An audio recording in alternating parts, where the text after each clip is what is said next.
Bismillahirrahmanirrahim. Assalamualaikum warahmatullahi wabarakatuh. Alhamdulillah wassalatu wassalamu ala Rasulillah wa ala alihi wa sahbihi wa mawalah wa la hawla wa la quwata illa billahi wa ba'du. Alhamdulillah, di malam hari ini kembali kita bisa duduk untuk berthalabul ilmi. Salawat dan juga salam kita hadiahkan kepada Rasul kita Nabi besar Muhammad sallallahu alaihi wasallam. Kita lanjutkan kajian kita masih membahas Siratul Mustafa, sejarah manusia pilihan di dunia, Rasul kita Muhammad sallallahu alaihi wasallam.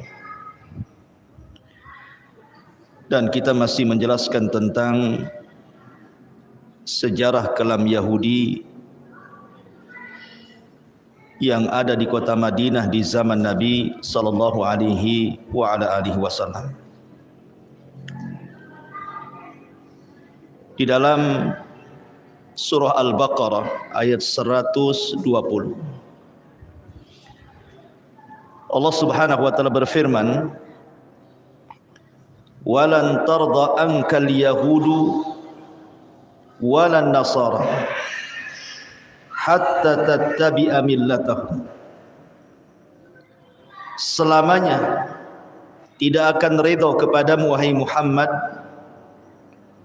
orang-orang Yahudi ataupun Nasrani sehingga kalian mengikuti agama mereka. Kalimat lan yang masuk pada fi'lul mudhari ini dipahami oleh sebagian ahli tafsir, maksudnya lan li ta'bid. Lan li ta'bid itu artinya lan yang memiliki makna selamanya. Artinya selamanya orang-orang Yahudi dan Nasrani itu tidak akan redha sampai kita mengikuti mereka. Dengan tegas Al-Quran mengatakan bahwa namanya Yahudi dan Nasrani itu tidak akan pernah redha kepada kita kaum muslimin. Makanya mereka akan berusaha dengan cara mereka untuk menyesatkan orang Islam supaya berkiblat kepada mereka. Dan ini kita bisa lihat di dalam sejarah Nabi sallallahu alaihi wasallam ketika Rasul hijrah dari Mekah ke Madinah, bagaimana muamalah orang-orang Yahudi kepada Nabi. Padahal ikhwatu fiddin yang dimuliakan Allah Subhanahu wa taala, sering saya katakan bahwa orang Yahudi itu mereka lebih paham akan kedatangan Nabi sallallahu alaihi wasallam dibandingkan orang-orang musyrik Khazraj dan Aus. Karena orang-orang musyrik tidak punya maklumat akan kenabian. Mereka para penyembah berhala. Tapi orang Yahudi itu diturunkan Taurat kepada mereka, sebagaimana orang Nasrani diturunkan Injil kepada mereka. Taurat dan Injil itu sudah mengisyaratkan akan kemunculan Nabi akhir zaman. Coba anak-anak ditenangkan ya di belakang itu ya, ribut sekali. Jadi harusnya yang beriman kepada Nabi sallallahu alaihi wasallam itu kan Yahudi dan Nasrani kan, karena punya maklumat harusnya kan. Tapi kenapa kemudian orang Khazraj dan Aus yang kemudian mereka rame-rame masuk Islam, yang kemudian kita kenal dengan sebutan Ansar, orang-orang Ansar, kan terbalik menunjukkan bahwa hidayah itu milik Allah. Allah berkehendak siapapun yang akan diberikan hidayah oleh Allah Subhanahu wa taala. Ibnu Ishaq, seorang muarrikh ahli tarikh, menceritakan sebuah kisah dari Ummul Mukminin Safiyah bintu Huyai ibn Akhtab. Safiyah ini salah satu istri Nabi sallallahu alaihi wasallam. Dia putri daripada pembesar Yahudi namanya Huyai ibn Akhtab. Jadi Safiyah bercerita tentang bapaknya Huyai bin Akhtab ini. Dia mengatakan bahwa aku, kata Safiyah ini, kuntu ahabbu waladi abi ilaihi. Aku ini anak yang paling disayang bapakku. Wa ila ammi Abi Yasir. Bahkan pamanku namanya Abi Yasir juga sangat mencintai aku dibandingkan anak-anaknya. Jadi Safiyah ini memang walaupun dia seorang wanita tetapi sangat dicintai ayahnya dan sangat dicintai pamannya Abu Yasir melebihi anak-anaknya. Kata Safiyah, ketika Nabi SAW datang dari Mekah ke Madinah hijrah, jadi bapakku maksudnya Huyai ibn Akhtab ini dengan pamanku Abi Yasir ingin mengintai apakah betul yang datang itu seorang nabi atau orang yang ngaku-ngaku nabi. Ini dua orang Yahudi ini kemudian akhirnya mengintai Nabi SAW yang ketika itu disebutkan bahwa Nabi SAW baru sampai di Kuba di kabilah Amr ibn Auf dan Nabi SAW singgah di situ. Akhirnya kemudian pagi-pagi buta nih Huyai ibn Akhtab ini dan Abi Yasir kemudian bertolak dari rumahnya menuju Bani Amr ibn Auf ini, sambil kemudian memperhatikan Nabi SAW. Lama mereka memperhatikan dari pagi sampai sore, baru mereka pulang.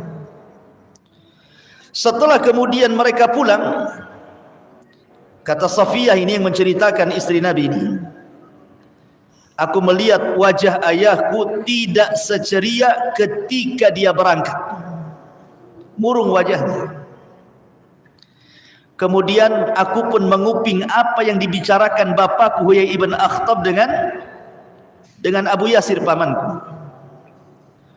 Katanya Abi Yasir berkata kepada Huyai ibn Akhtab, ahuwa, apakah memang itu yang engkau lihat bahwa memang dia seorang nabi? Abu Yasir berkata ini kepada Huyai ibn Akhtab, apakah dia memang seorang nabi? Ahuwa, katanya. Maka kata Huyai ibn Akhtab, na'am, ya, wallahi dia itu nabi, katanya. Karena sudah kucocokkan alamat tanda-tanda yang kubaca dalam Taurat persis seperti apa yang ada pada dia, katanya. Tapi lihat bagaimana hasadnya orang Yahudi ini. Katanya kemudian Abi Yasir berkata lagi, bagaimana pendapatmu tentang dia? Apakah kita harus ikut dia? Maka lihat jawaban Huyai ibn Akhtab, qala adawatuhu wallahi ma baqaitu, katanya. Demi Allah, selama aku hidup aku akan jadi musuh dia selamanya, katanya. Dia sudah tahu dia nabi, tapi dia malah mengatakan seperti itu. Demi Allah, selama aku masih hidup aku akan jadi musuhnya, katanya. Padahal ketika ditanya oleh Abu Yasir, ahuwa, apakah dia nabi? Kata Huyai ibn Akhtab, iya dia nabi, ciri-cirinya persis, katanya. Sehasad itu orang Yahudi. Kenapa begitu hasadnya orang Yahudi? Karena apa yang mereka inginkan bahwa nabi itu lahir dari lingkungan Yahudi, rupanya pula orang Arab yang selama ini mereka berperang melawan orang Arab. Kok nabi dari musuhnya pula, gitu. Sehingga itulah yang menjadikan Huyai ibn Akhtab tidak terima. Padahal sudah jelas dia nabi, dicocokkan cara ciri-cirinya juga nabi, dan dia itu yakin nabi, tapi dia justru bersumpah akan menjadi musuh selama dia masih hidup. Ngeri orang Yahudi itu. Tahu kebenaran, akan tetapi kemudian dilanggar kebenaran itu. Ma'asyiral muslimin yang dimuliakan Allah Azza wa Jalla. Ditambah-tambah, ketika Nabi SAW sampai di kota Madinah, banyak turun ayat kepada Rasul. Dari ayat-ayat Al-Quran yang kemudian menyingkap borok-borok orang Yahudi. Sehingga kemudian orang-orang Yahudi tidak terima. Makin hasad dia. Bukannya kemudian diluruskan itu makin benar, makin hasad. Contoh, Orang Yahudi menganggap Uzair itu anak Tuhan. Wa qalatil yahudu Uzairun ibnullah. Orang-orang Yahudi berkata dalam surah At-Taubah bahwa Uzair itu anak Allah. Datang Rasul dan membantahnya, qul huwallahu ahad. Katakan Allah itu esa. Lam yalid wa lam yulad. Dia tidak melahirkan dan tidak dilahirkan. Rontoklah akidah Yahudi yang mengatakan Uzair itu anak Allah. Kemudian mereka mengatakan nahnu ahibbah ilallah, katanya. Kami ini orang-orang yang dipilih oleh Allah. Kami ini orang-orang pilihan Allah. Itu pengklaiman orang Yahudi dari dulu sampai sekarang ini. Orang Yahudi itu menganggap bahwa mereka itu turunan Allah Azza wa Jalla. Nahnu abna'ullah wa ahibbah. Al-Quran mengatakan seperti itu. Kami ini anak-anak Allah dan kami orang-orang pilihan Allah. Datang Nabi SAW, kemudian turun ayat inna akramakum indallahi atqakum, bahwa Islam itu tidak membeda-bedakan manusia. Mau anda orang Arab, mau anda non-Arab, mau anda Bilal, mau anda Abu Bakar, Islam itu sama. Sementara orang Yahudi mengunggulkan dirinya. Orang Yahudi merasa mereka itu paling unggul. Datang Islam merontokkan tuh akidahnya. Islam itu semua sama. Dalam Islam itu tidak ada yang beda. Mau orang kaya dengan orang miskin, pejabat dengan rakyat, dalam Islam itu pandangannya sama. Kecuali barometernya adalah taqwallahi azza wa jalla, bertakwa kepada Allah Subhanahu wa taala. Kemudian orang-orang Yahudi itu taklid buta dengan padri-padri mereka. Apapun yang dikatakan padri mereka, itulah kebenaran. Datang Islam membatalkan taklid buta itu, bahwa kebenaran hanyalah milik Allah dan Rasulnya. Dari sini ma'asyiral muslimin yang dimuliakan Allah Subhanahu wa taala, gimana kuping Yahudi tidak panas coba kan? Setiap keyakinannya dirontokkan dengan Al-Qur'an. Sementara Allah Subhanahu wa taala menggambarkan bagaimana orang-orang Yahudi itu kecintaan mereka kepada dunia luar biasa, walaupun mereka miskin. Allah mengatakan dalam Al-Qur'an, wala tajidannahum ahrasan nasi ala hayatin minal ladzina asyraku yawaddu ahaduhum law yu'ammaru alfasanatin wa ma huwa bimuzahzihi minal adzab an yu'ammar wallahu basirum bima ya'malun. Dan sesungguhnya kamu tidak akan mendapati mereka, manusia-manusia yang paling rakus terhadap kehidupan dunia, melebihi mereka, baik orang-orang Yahudi ataupun orang-orang musyrik. Masing-masing mereka ingin agar diberikan umur 1000 tahun, padahal umur panjang itu sekali-kali tidak akan menjauhkan mereka dari azab Allah, dan Allah Maha mengetahui apa yang mereka kerjakan. Jadi orang Yahudi itu ikhwatu fiddin, miskin-miskinnya mereka, maka mereka orang yang paling menyembah dinar dan dirham, dan mereka orang yang paling menyombongkan diri, sehingga orang Yahudi menganggap di luar Yahudi itu seperti binatang. Dan itu disebutkan dalam muktamar-muktamar mereka. Sampai hari ini kita ini dianggap binatang oleh orang-orang Yahudi itu. Tidak ada kimah bahasa Arabnya, tidak ada nilainya di mata mereka.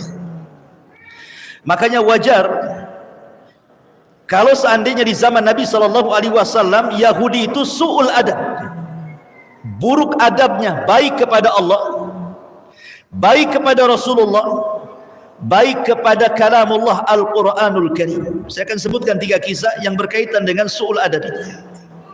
Kisah yang pertama, bagaimana buruk akhlaknya orang-orang Yahudi itu kepada Allah. Ma'asyiral muslimin yang dimuliakan Allah Azza wa Jalla, dikisahkan oleh Abdullah ibn Abbas radhiyallahu anhuma tentang kisah Abu Bakar Siddiq radhiyallahu anhu. Jadi suatu ketika kata Abdullah ibn Abbas radhiyallahu anhuma, dakhala Abu Bakrin as-Siddiq radhiyallahu an baita al-midras. Suatu ketika Abu Bakar berjalan-jalan kemudian masuk ke perpustakaannya orang Yahudi. Jadi di situ tempat markasnya orang Yahudi belajar. Midras namanya. Fawajada min Yahud nasan katsiran wa qad ijtama'u ila rajulin minhum yuqalu lahu Finhas. Tiba-tiba Abu Bakar Siddiq radhiyallahu anhu melihat kok ramai orang-orang Yahudi di situ sedang belajar kepada seorang padri yang namanya Finhas. Yahudi ini, rahib ini namanya Finhas. Kana min ulama'ihim wa akhbarihim. Si Finhas ini termasuk ulama Yahudi dan termasuk ahli ibadahnya dari kalangan Yahudi. Wa ma'ahu habrun yuqalu lahu Asya'. Dan di samping Minhas ini ada seorang padri juga namanya Asya'. Jadi ada dua di situ padri yang sedang mengajar. Satu namanya Finhas, satu namanya Asya'. Dua-duanya tokoh besarnya Yahudi. Dan manusia berkumpul kepada Asya'. Jadi Abu Bakar Siddiq radhiyallahu an mendatangi Finhas, pembesar Yahudi ini.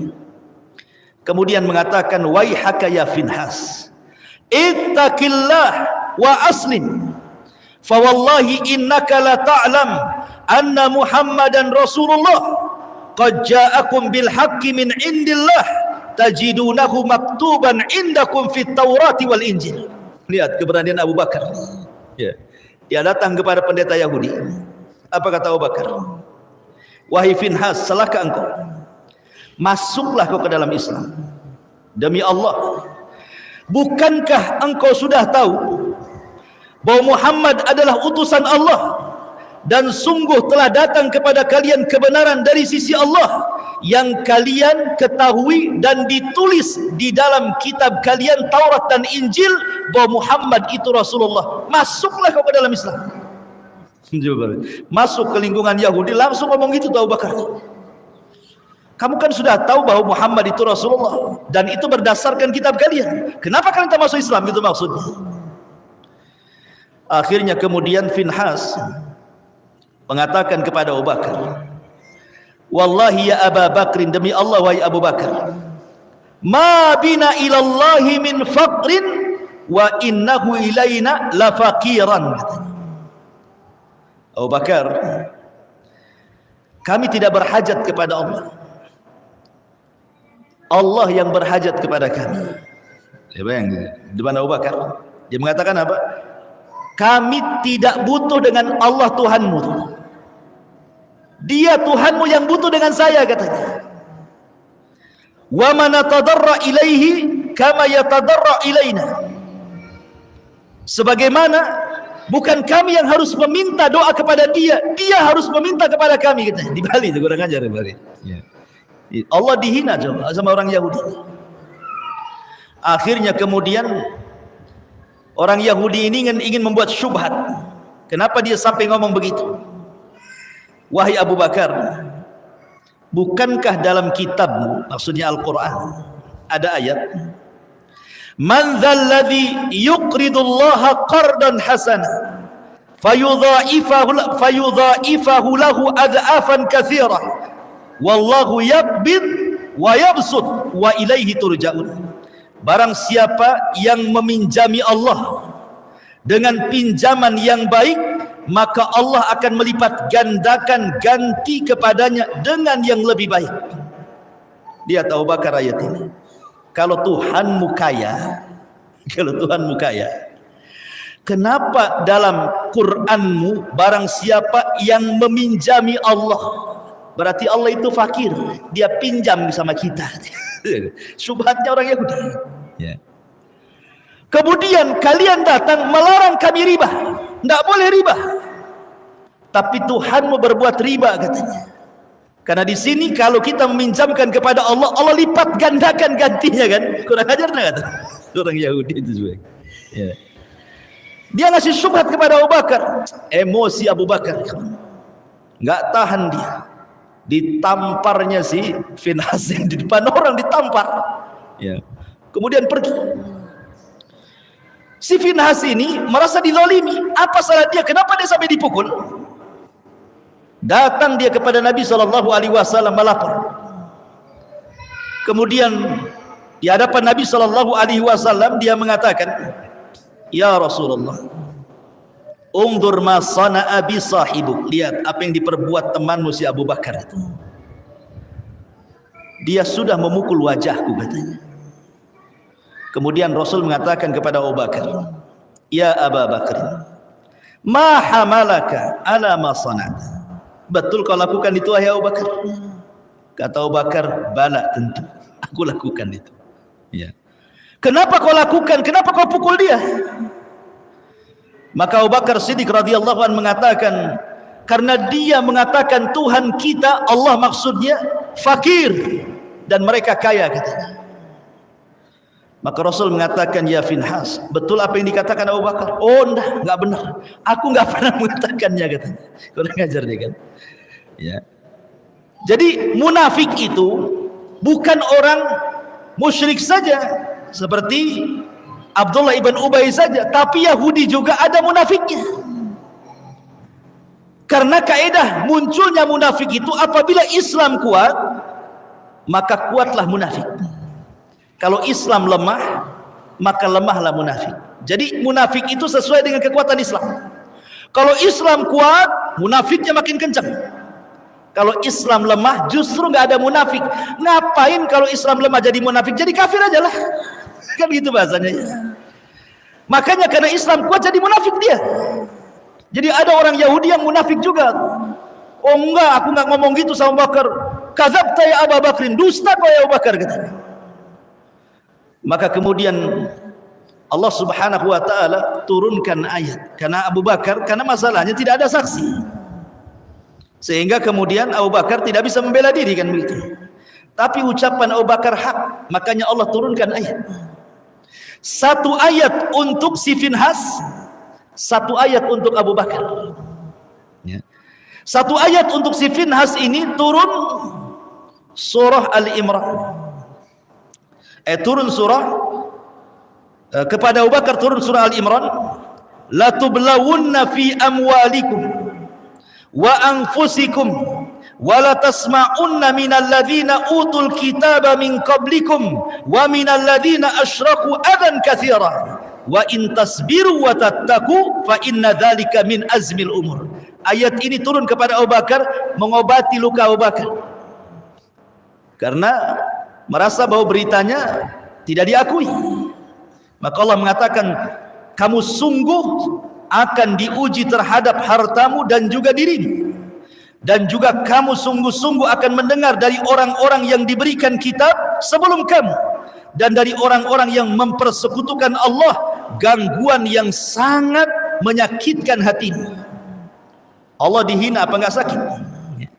Jika kamu bersabar wahai Abu Bakar seolah-olah seperti itu dan bertakwa, maka sesungguhnya yang demikian itu termasuk urusan yang patut diutamakan.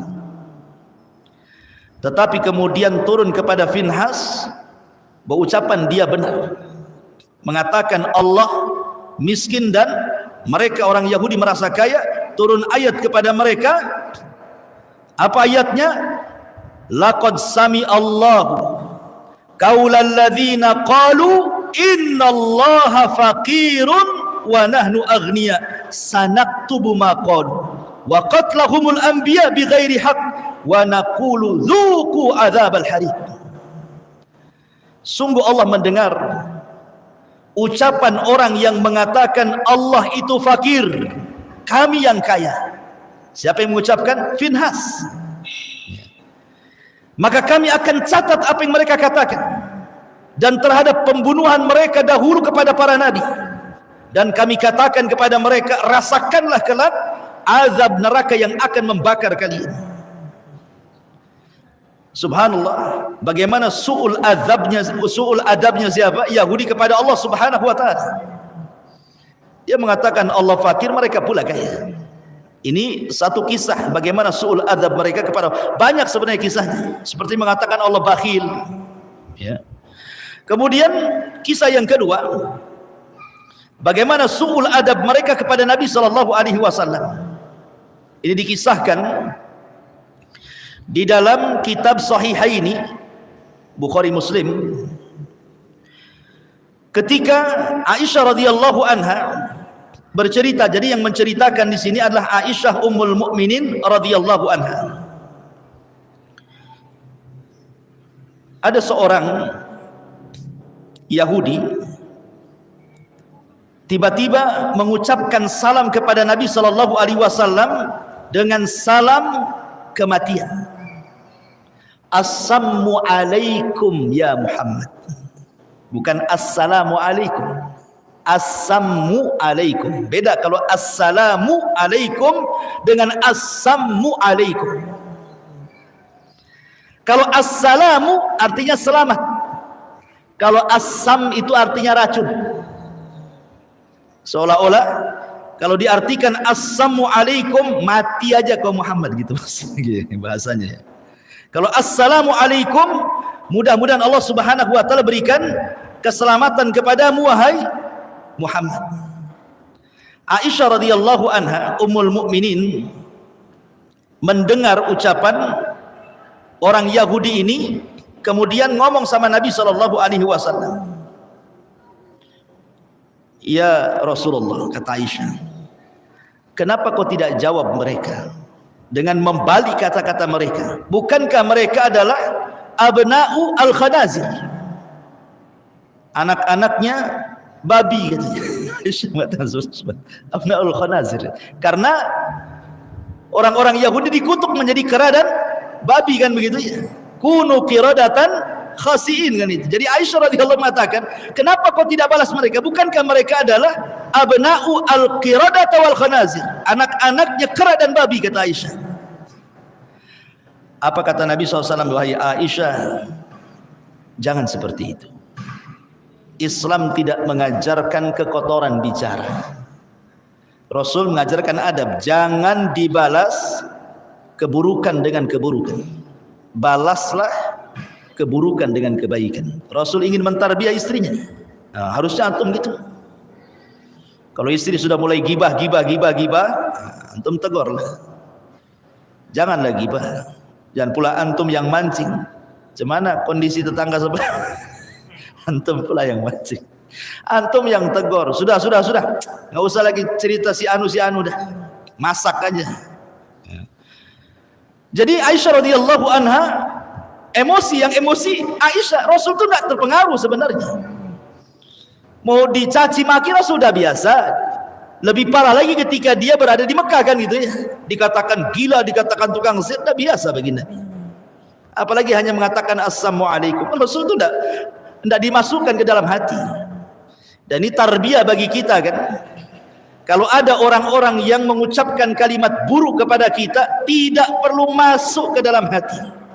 Cukup masuk telinga kanan, melesat ke telinga kiri. Kalau perlu masuk ke telinga kanan, mental lagi, tidak sempat masuk otak.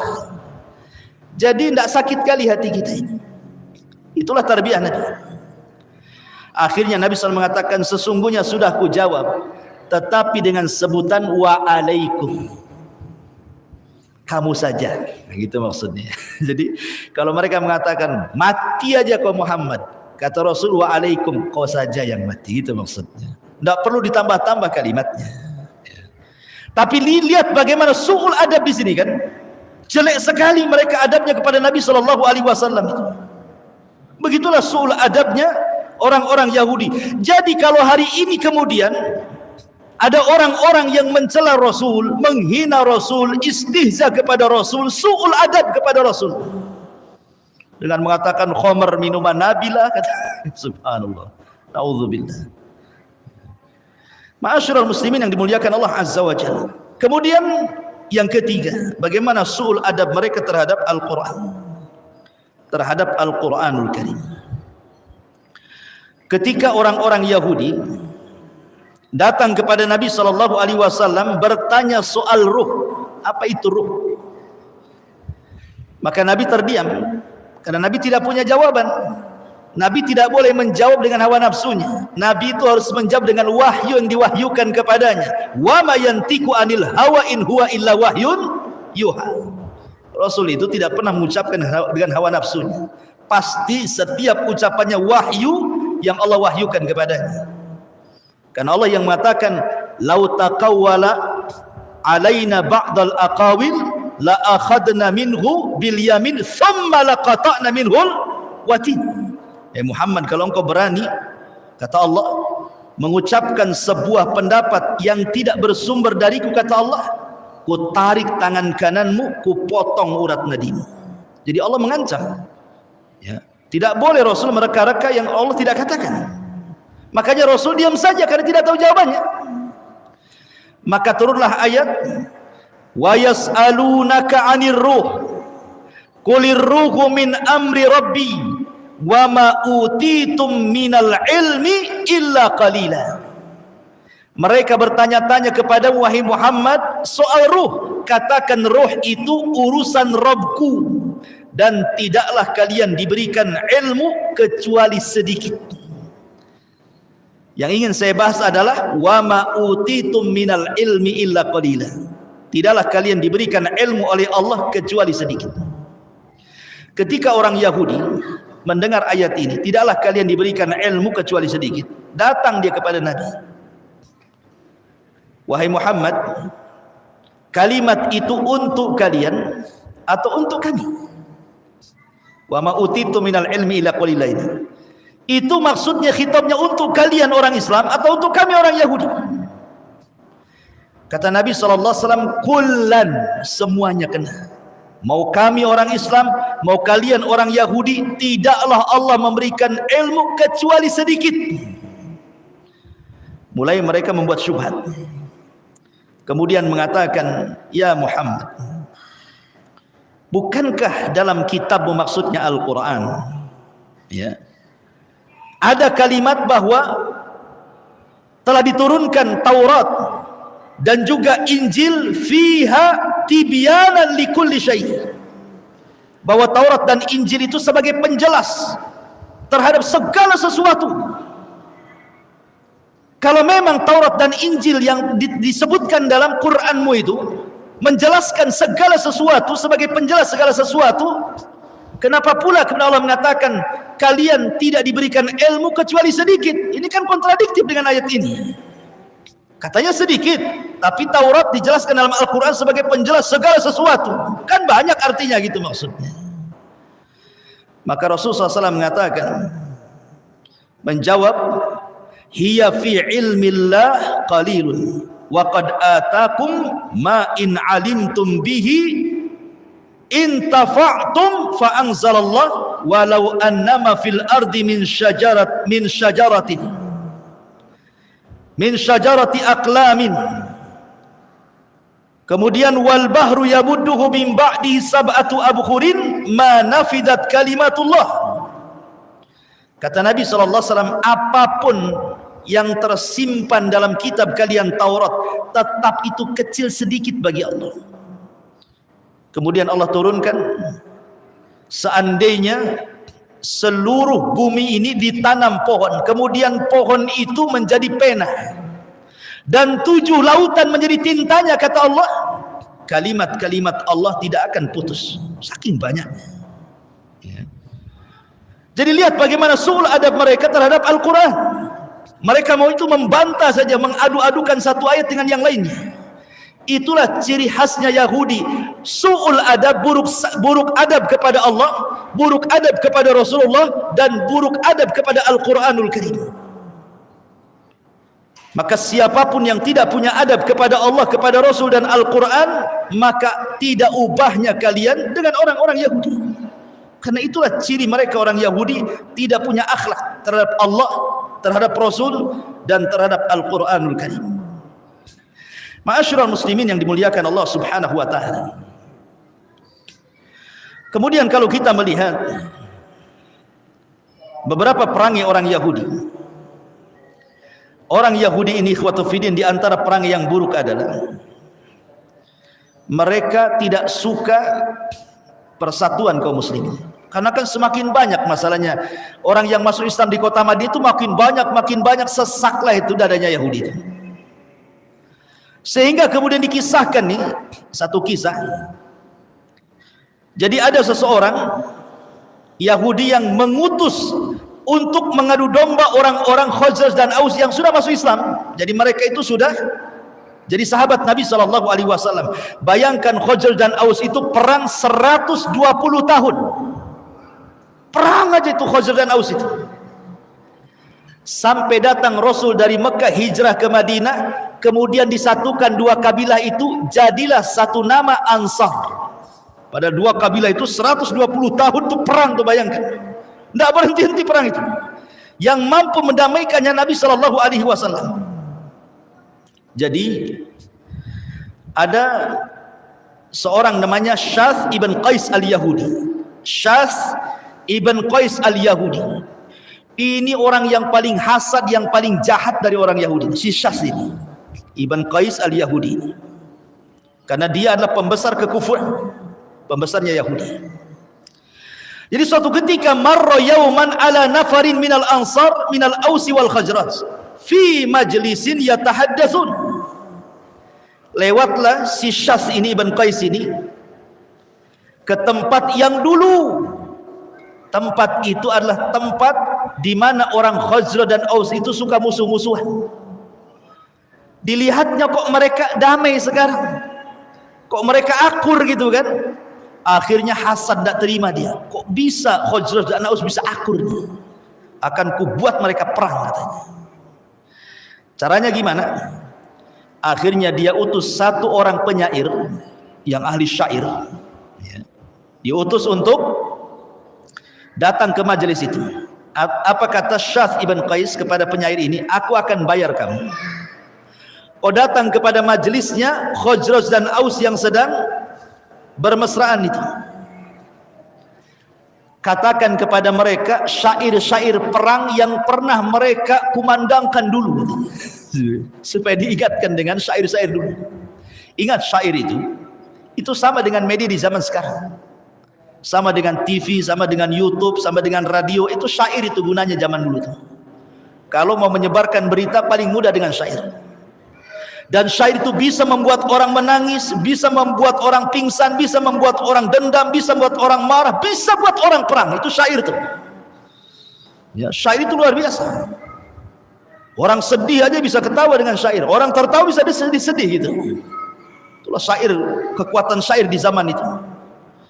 Datanglah kemudian ke orang-orang Khazraj dan Aus ini dari kalangan Ansar yang sedang ngobrol mesra-mesraan karena sudah nggak ada musuh-musuhan lagi. Semua sudah masuk Islam. Ngobrol lah kemudian di tengah-tengah mereka. Tiba-tiba dia melantunkan syair-syair lama, kenangan-kenangan lama ketika kedua kabilah ini perang. Bangkitlah emosi orang-orang Khazraj dan Aus ini. Kemudian diingatkan tentang kekalahan Khazraj dari Aus. Aus ini kabilah kecil, Khazraj ini kabilah besar, tapi bisa kalah sama Aus kan itu. Jadi orang-orang Khazraj tidak terima, merasa kemudian direndahkan dengan syairnya itu. Masa kalian ini Khazraj negara besar kok kalah sama negara kecil gitu maksudnya. Emosi, akhirnya terbangkitkan emosi kedua kabilah ini. Mau perang, ambil pedang tuh.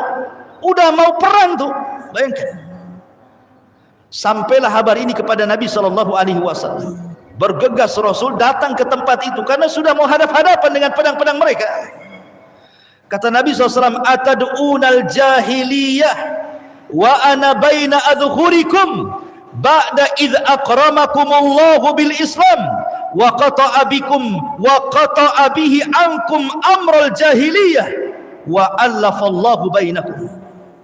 Kata Nabi SAW, apakah kalian akan mengembalikan tradisi jahiliyah sementara aku di hadapan kalian?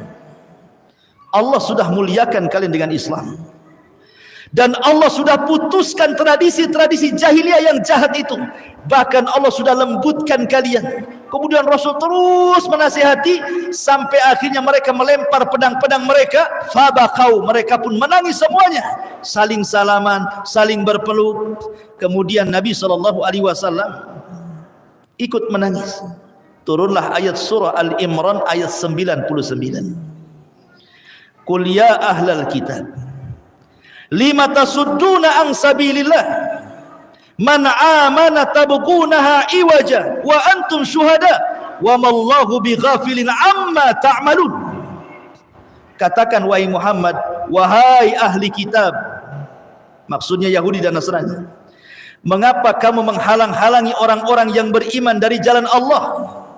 Kamu menghendaki jalan Allah bengkok, padahal kamu menyaksikannya dan Allah tidak lengah terhadap apa yang kalian kerjakan.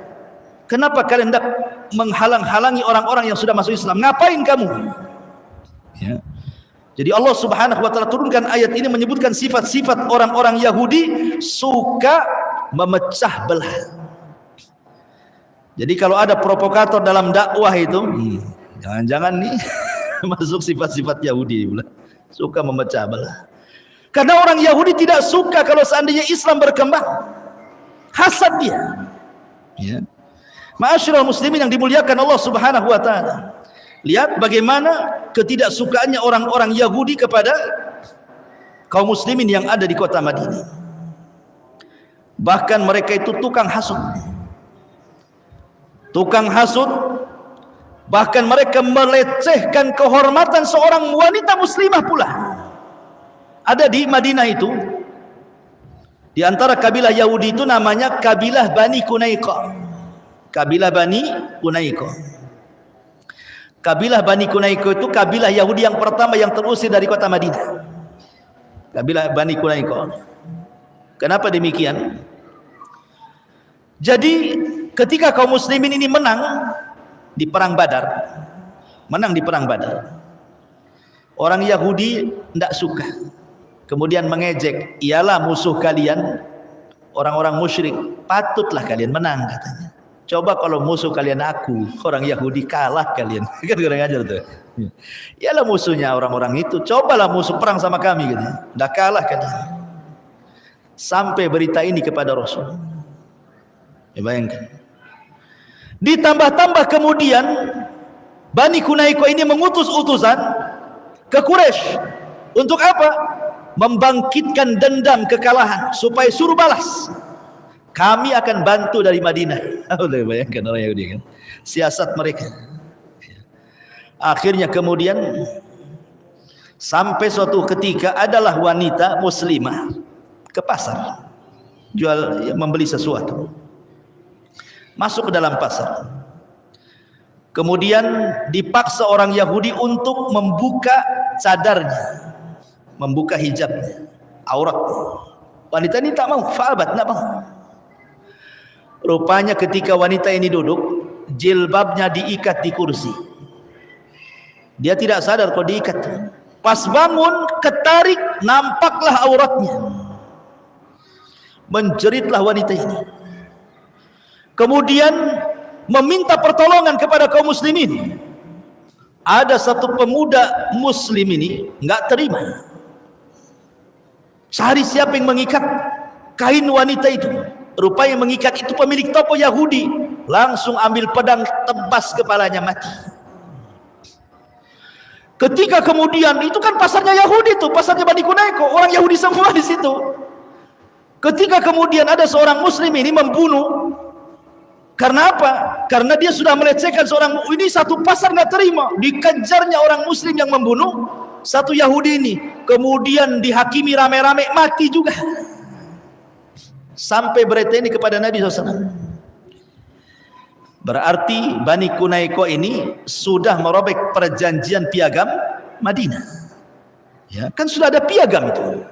Tidak boleh saling mendolimi, harus saling menjaga dan begitu seterusnya kan. Ada 51 butir dalam piagam itu. Dan semua kemaslahatan dengan sangat adilnya dalam piagam itu. Betul-betul menerapkan syariat Islam. Berarti orang Yahudi sudah melanggar. Dari situ Rasul mempersiapkan pasukan, melucuti senjata orang-orang Bani Kunaiqa, kemudian diusir keluar dari Madinah. Akhirnya mereka tinggal di perbatasan Syam. Seperti itulah jahatnya orang-orang Yahudi kepada kaum muslimin di zaman Nabi sallallahu alaihi wasallam. Ma'asyiral muslimin yang dimuliakan Allah Subhanahu wa taala. Kemudian juga di antara mereka ada yang berusaha untuk membuat fitnah. Dengan cara apa? dengan cara bagaimana kemudian mengolok-olok kaum muslimin sebagaimana yang sudah saya jelaskan tadi, sehingga mereka harus berpecah. Terkadang juga supaya orang-orang yang sudah masuk Islam ragu-ragu dengan keislamannya, jadi mereka membuat tasykik, keraguan. Gimana nih caranya? Orang-orang itu kembali kepada kekufuran mereka, balik lagi kepada kemusyrikan itu, jangan masuk ke dalam Islam. Caranya bagaimana?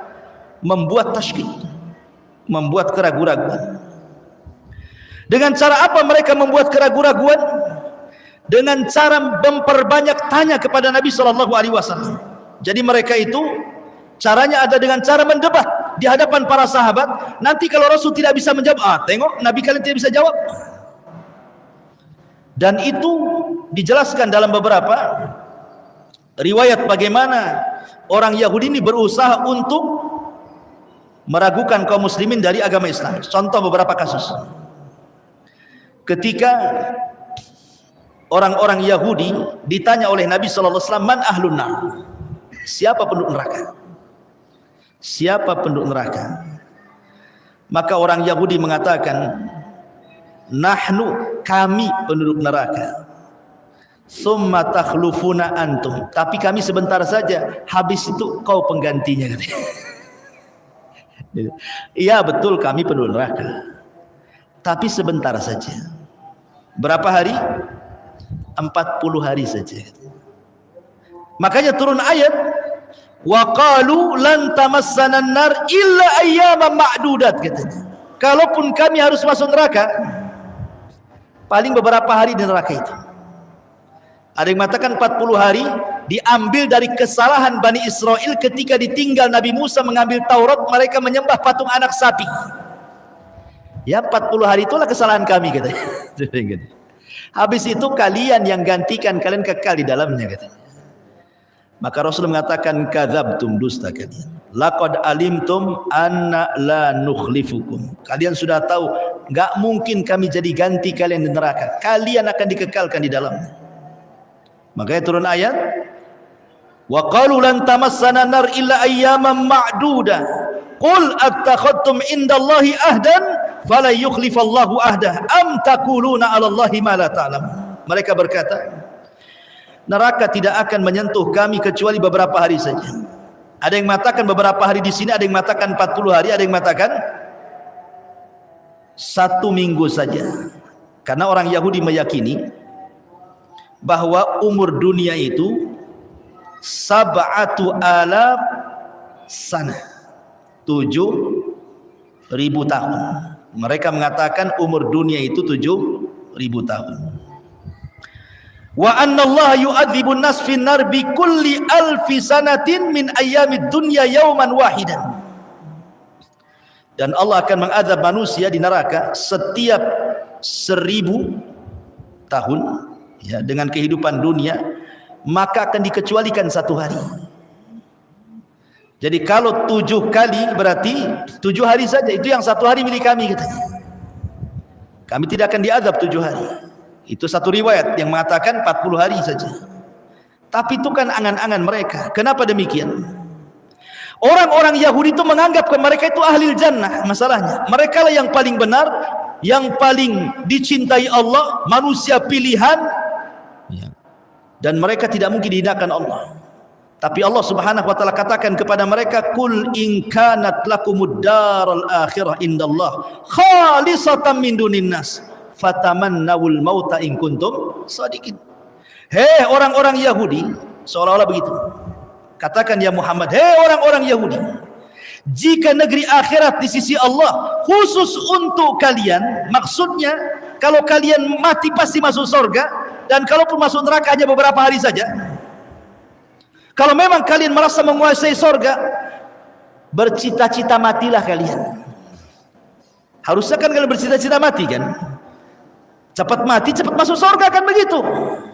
Katakan ya Muhammad kepada mereka, kalau memang negeri akhirat di sisi Allah itu khusus untuk kalian saja, mintalah kematian kepada Allah segera kalian. Kalau kalian benar, supaya cepat mati masuk surga, kan begitu? Tapi apa yang terjadi? wala yatamannawnahu abadan bima qaddamat aydihim wallahu alimun bizzalimin. Tetapi mereka tidak akan menginginkan kematian itu sama sekali karena dosa-dosa yang telah dilakukan tangan-tangan mereka. Mustahil ada orang Yahudi berangan-angan mati. Karena tadi saya sudah katakan di ayat, kalau bisa umur mereka itu ribuan tahun, kan itu ya. Berarti mereka itu hanya membuat syubhat di tengah-tengah kaum muslimin supaya kaum muslimin ragu-ragu dengan Islam. Mereka membuat bantah-bantahan kepada Rasul tentang Al-Quran. Begitulah wataknya orang-orang Yahudi. Ma'asyiral muslimin yang dimuliakan Allah Azza wa Jalla. Tetapi walaupun demikian, Nabi itu mengajarkan kepada kita tentang sifat kelembutan. Sudah tahu Yahudi itu jahat-jahat, kurang ngajar semuanya. Tetapi lihat muamalah Nabi SAW di kota Madinah. Padahal kan Rasul lebih kuat loh. Jadi dengan menggabungkan Khazraj dan Aus, kemudian kedua kabilah besar di Madinah ini masuk Islam, menjadi mayoritas jadinya. Jadi orang Yahudi makin sedikit, orang Islam makin banyak, kan begitu. Tapi Nabi SAW tetap berpegang kepada piagam Madinah. Kalau Rasul mau kan mereka diusir semua, kan? Tidak, ada perjanjian di situ. Lah di antara perjanjian itu, kaum muslimin tetap memberikan yang pertama hakul hayah. Diberikan hak hidup orang Yahudi. Bayangkan diberikan hak hidup. Bahkan Rasul mengancam tidak boleh membunuh kafir dhimmi. Ya, kafir yang satu atap dengan kita, tetangga kita, satu komplek, satu desa, nggak boleh. Dikasih kehidupan, padahal mereka kan menjadi minoritas setelah datangnya Rasulullah, kan. Tapi Rasul tetap berpegang dengan perjanjian. Masih diberikan hak hidup. Yang kedua, diberikan hak at-tamalluk. Mereka boleh menguasai harta mereka sendiri. Mau berniaga sesuka mereka silahkan. Tidak dirampas hartanya. Mereka bebas di kota Madinah, asal jangan keluar dari perjanjian saja. Kemudian juga hakul himayah wad difa. Kalau ada orang yang menyerang mereka, Islam membelanya. Kurang apa tuh? Kamu kalau punya musuh di luar, mereka menyerang kamu, kami yang akan jadi bentengmu. Bayangkan, dikasih perlindungan lagi. Kemudian juga hakul adli. Diberikan hak keadilan dalam muamalah. Bahkan Rasul SAW tidak suka dengan kezaliman. Kalau ada orang muslim mendolimi orang Yahudi, maka tetap orang muslim ini ditindak secara syariat Islam. Ya, seperti yang terjadi ketika seorang muslim membunuh dua orang Yahudi, maka dia harus bayar diat, kan. Itulah bedanya kalau orang kafir membunuh orang Islam, kisos. Kalau orang Islam membunuh orang kafir, diat. Ya, karena kehormatan seorang muslim, itu maksudnya. Tapi kalau muslim sesama muslim, ya kisos.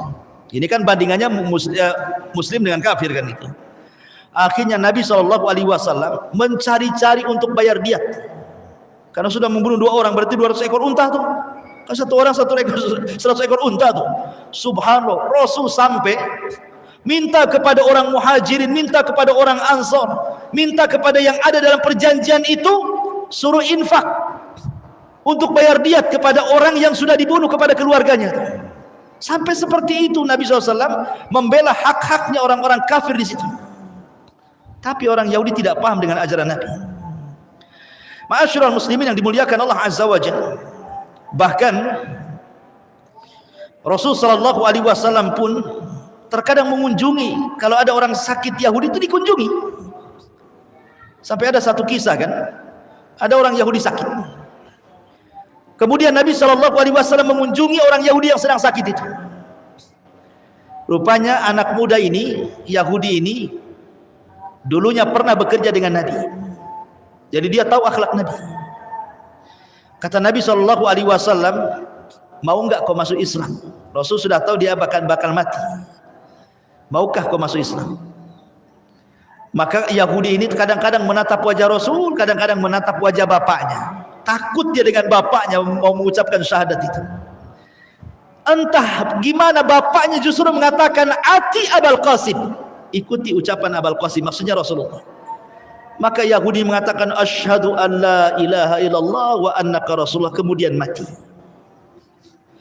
Kemudian Rasul keluar rumah, angkat tangannya tinggi-tinggi dan mengatakan apa? Alhamdulillah alladzi anqadahu minan nar. Segala puja dan puji bagi Allah yang telah menyelamatkan si Yahudi itu dari api neraka. Karena dia masuk Islam, baru mati. Ya berarti wala tamutunna illa wa antum muslimun, kan gitu. Berarti dia mati di atas Islam. Bahkan ketika Nabi SAW disihir oleh siapa? Labid ibn A'sam, jelas-jelas disihir. 6 bulan Rasul kena sihir, sampai linglung Rasul, ya. Sampai dia merasa sudah mandi junub, padahal tidak junub. Tetapi tidak mempengaruhi wahyu, sekali lagi hanya kelemahan kepada fisiknya saja. Ketika Rasul sudah sembuh dan diruqyah oleh malaikat Jibril, kemudian turun surah Muawwidhataini, Qul a'udzu binnas dan Qul a'udzu birabbil falaq, Rasul tidak membalas kepada siapa? Labid ibn A'sam. Tidak. Bisa saja kan Rasul membalas, kan sudah tahu tuh yang menyihirnya siapa kan? Rasul tidak balas. Dibiarkan Labid bin A'sam. Bahkan orang yang meracun Nabi sekalipun, Zainab bintul Haris, ketika Nabi SAW pulang dari Khaybar, dan itu terakhir peperangan melawan Yahudi dan KO, sehingga tidak ada lagi orang Yahudi, sudah habis di Khaybar. Akhirnya dendam orang Yahudi, cemana nih caranya menghalangi dakwah ini, kami sudah nggak sanggup berperang melawan Rasulullah. Akhirnya mereka pun berinisiatif untuk meracuni Nabi. Tanyalah Zainab bintul Haris ini, makanan apa kesukaan Nabi itu? Oh, pahanya daging kambing katanya. Dimasakkanlah paha daging kambing, dilumuri racun, kemudian dia pun mengundang Rasul yang memang kebetulan kehabisan bekal pulang dari Khaybar. Kemudian dijamulah di rumahnya Zainab bintul Haris ini. Oh, sahabat sudah siap makan, lezat daging kambing.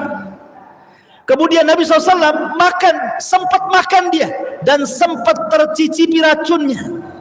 Tiba-tiba daging itu berbicara, jangan kau makan lagi katanya, aku sudah dilumuri racun. Langsung dilempar sama Nabi, ya.